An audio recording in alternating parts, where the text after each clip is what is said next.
Okay?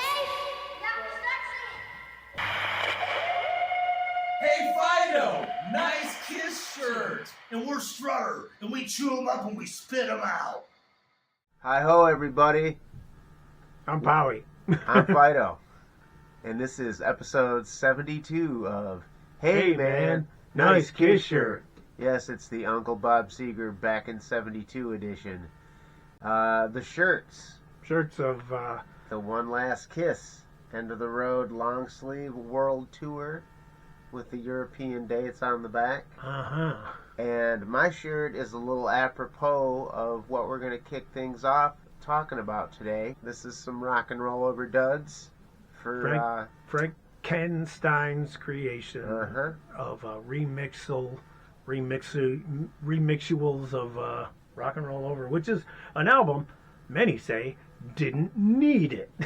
Right. I will say my first reaction to what is usually, if I see that Kenn Nardi posted something, I'm just like, what? Gotta watch it yesterday. Very well, definitely with Hotter Than Hell. Yeah. He gave that some shine. But I took a couple of days. And just kind of thought about, like, yes, it's interesting, and I will listen to it. But did it need to happen? Is this time that maybe would have been better spent trying to make Crazy Nights suck less? That's what I'm all about. You can do that, pal? Yeah. You done something. Yeah, well, and I think, and Ken, I don't know if you've checked out some of his back catalogs and his back issues, so to speak. Very little, but some. I mean, again, Hotter Than Hell, Just to Kill. Well, and I know you're not tuned up on the non-makeup era, but that what I bring up about Crazy Nights and some of the keyboard heavy stuff, or like the high gloss Kiss that people have complaints about. He did do a single song remix of Turn On the Night. Oh, which okay. It made it sound like more of a song with guitars in it. Yes, he guitared it up a bit.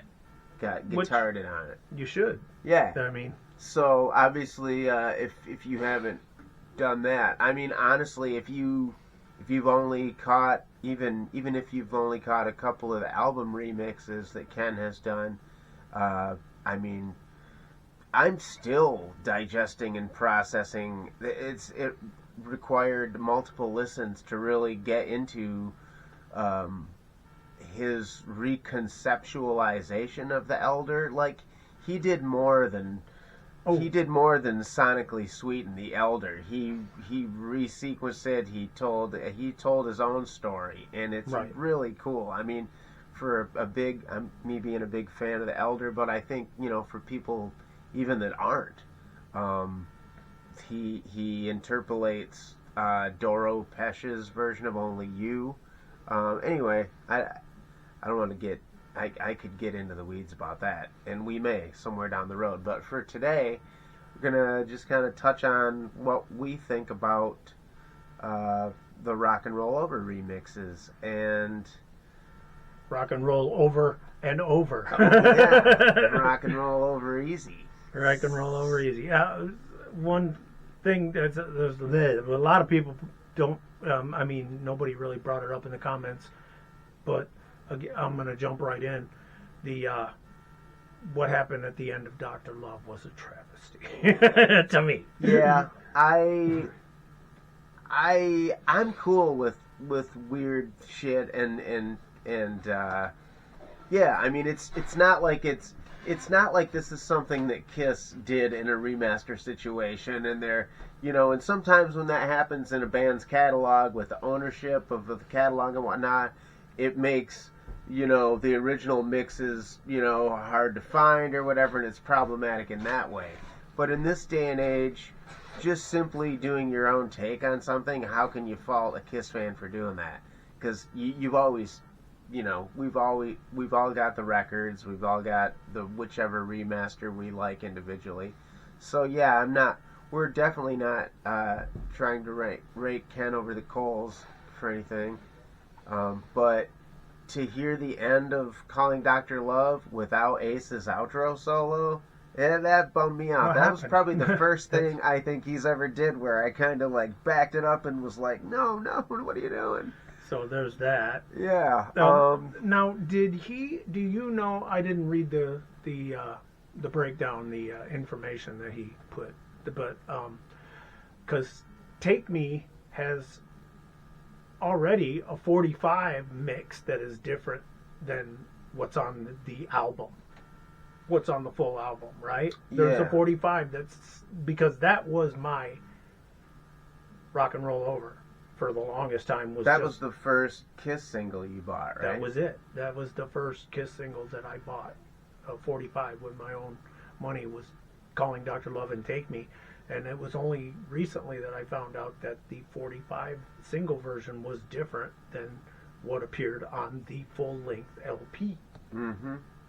Well, and to be honest, I don't have it anymore, and I honestly couldn't, from memory, listen. I would be re-surprised by the single mix if I heard it today. Exactly. So same. I mean, well, actually, I wouldn't be surprised by the single mix as much as I'd be surprised by the album. Right. Because I would say this is not the same. The single, is the one that's kind of burned in your head. Exactly. Yeah. You played it 47 times a Mm-hmm.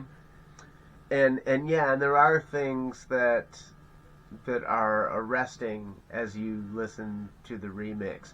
I think what's kind of interesting, what Kenn did with some of the endings, he sort of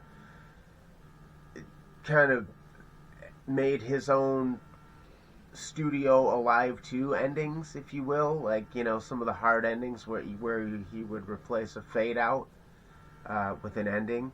There were some interesting vocal overdubs, like Baby Driver is a really notable instance of him recycling some of the lines from the song and putting them, resequencing them at the end, and he did say in the description of that he, like he often does on some of like the retooling he did with some of the stuff on Alive and in Dress to Kill, where he would like fly in different.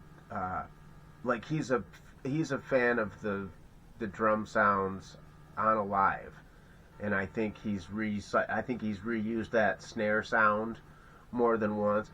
But he said with the Rock and Roll Over, he didn't import anything from any other albums. He just used Rock and Roll Over, except for the bonus track.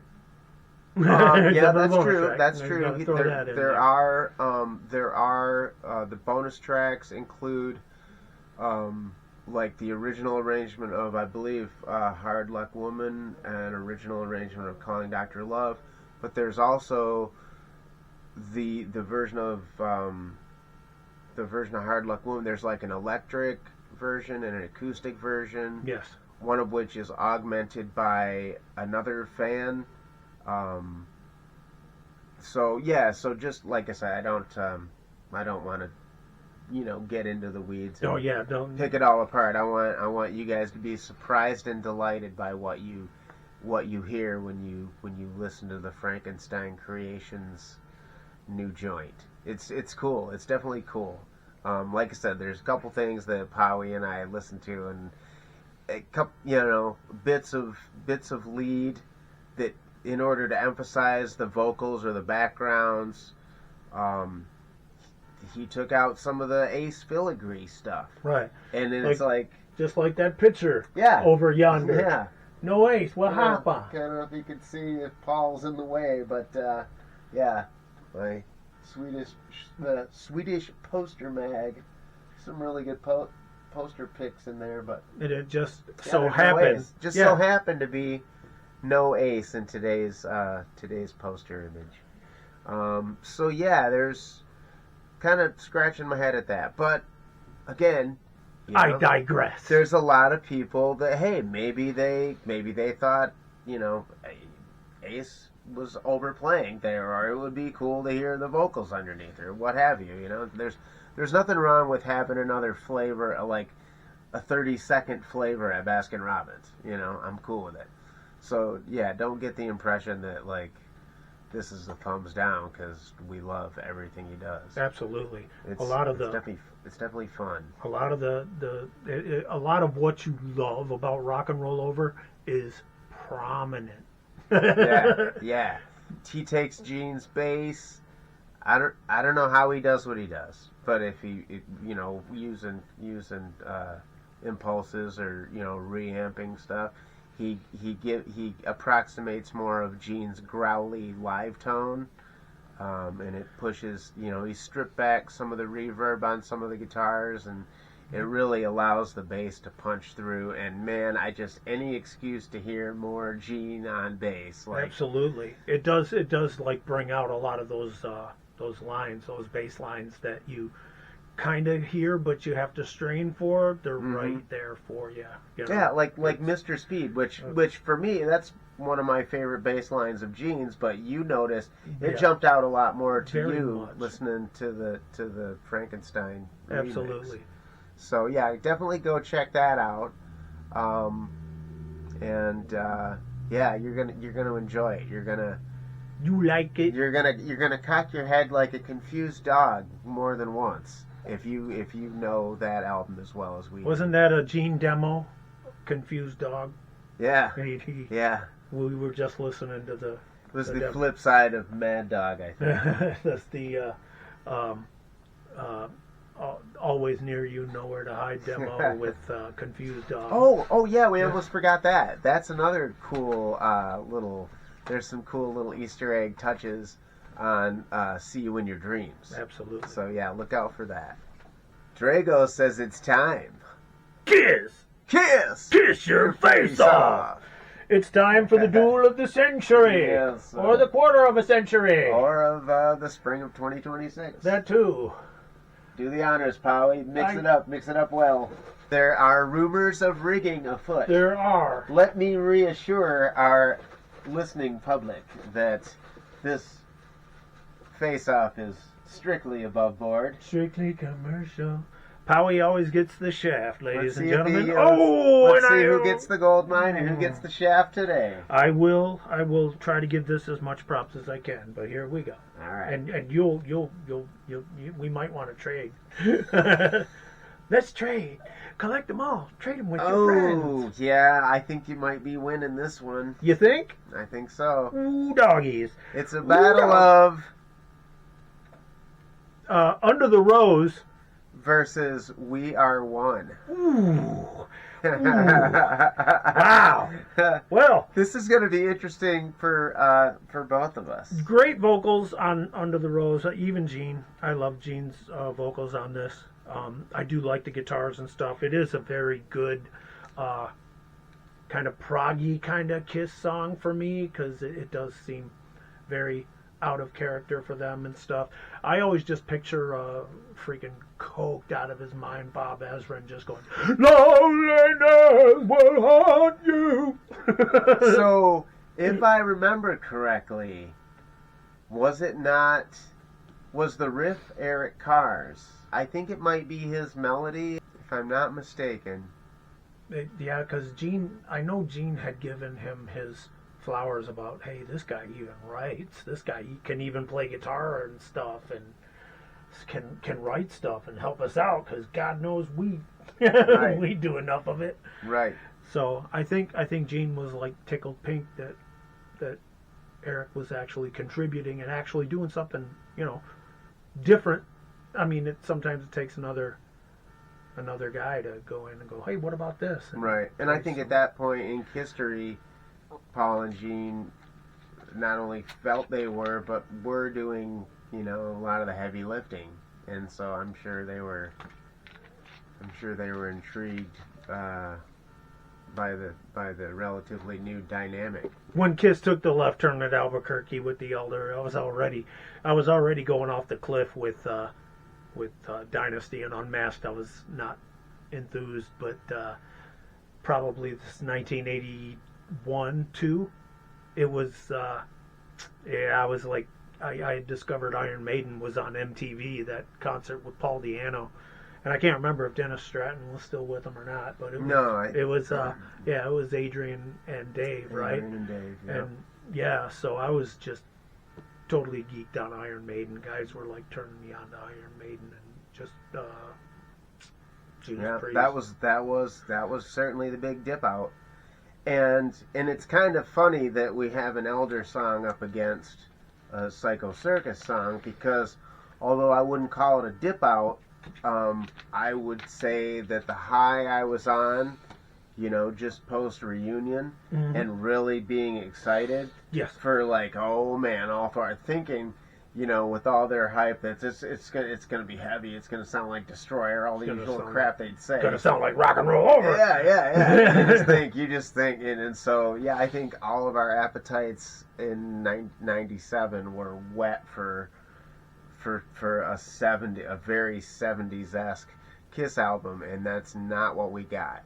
As I'd mentioned in a previous episode, upon re-examination of Psycho Circus, I like it a lot more than my first impressions. Okay. But my first impression still is kind of consistent with a song like We Are One, where like, oh wow, this is like very, I'd like to buy the world a Coke, and all you need is love, but it's a song to the fans, about the fans, and it is true that we are one, that everybody's got a different flavor of why they love Kiss, but like when Kiss fans come together, it's there's really a lot of good unity there, and being a fan of so many other rock and roll bands all my life, I still, to this day, I just don't see any other fan base that is like. So I mean, in that sense, We Are One is a good love letter to us. The gang vocals on the chorus, you can kind of pick everybody out, and it's I don't think it rises to the level of Under the Rose on my personal hit parade. I like it more in retrospect than I did when the record came out. That's same with Under the Rose for me, but I mean, again, I'm defending against. Yes. And I'm lucky because your jab is very weak. Yes, I think you got me on the ropes this time, Powie. Right. That's for sure. As is. But as is occasionally the case. So see, as we go through more of these, it's not rigged. We both get shitty songs. No, that's right. Now we know. Yeah, see, if I ever needed proof that this is on the up and up, that's right. We are one. It's like, what if we got like Burn Bitch Burn and Read My Body? That's right. Oh my word, dude! I just heard Read My Body the other day. Man, I hope I don't get that. I hope I don't pull that out of Drago. No, you won't, because I don't know it. Oh my goodness, I'm going to have to put it in there at some point, but let's kick that can down the road for as long as we can. Yes. All right. And with that, if you go on FranKENstein Creations and check out his work, because it's pretty cool what he does, and there's some other stuff too. Like I will always go to the wall for his Hotter Than Hell, because that can be like, now I can listen to this record, right, and not go, God, the drums sound like shit. I know, and I looking back to when has it been a year yet? Like, how long ago did he do Dress to Kill? Not very long. Well, I mean, maybe it was a year. I don't know. But boy, I remember. But I remember some people kind of chirping back on that and thinking, what's your problem? Yeah. And so I mean, it just goes to show you, like, everybody has their own little special romantic attachment to these records that we love, and and some things are sacred and this and that and others.